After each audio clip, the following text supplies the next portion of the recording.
પ્રકાશ sir, ઓ પ્રકાશ sir, આ પુષ્પાની copy મારતા હોય એમ કેમ ચાલી રહ્યા છો?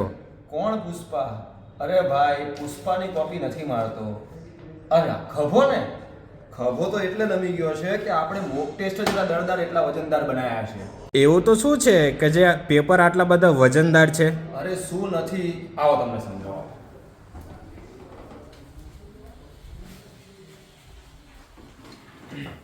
જો આપણે કોન્સ્ટેબલ અને પીએસઆઈ માટેના મોક ટેસ્ટ બનાવ્યા છે, બરાબર?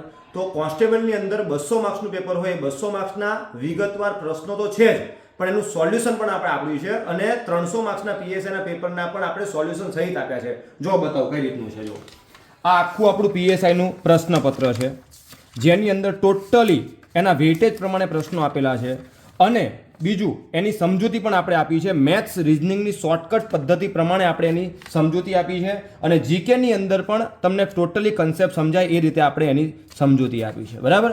તો વિદ્યાર્થી મિત્રો, કોઈ પણ પરીક્ષા હોય, ગમે એટલી તૈયારી કરો, પણ જ્યાં સુધી મોક ટેસ્ટ નહીં આપો ત્યાં સુધી તમને કોન્ફિડન્સ નહીં આવે. તો આજે જ જ્ઞાન લાઈવના આપણા મોક ટેસ્ટને પરચેસ કરો અને તમારી સફળતા નિશ્ચિત કરો. જય હિન્દ, જય ભારત.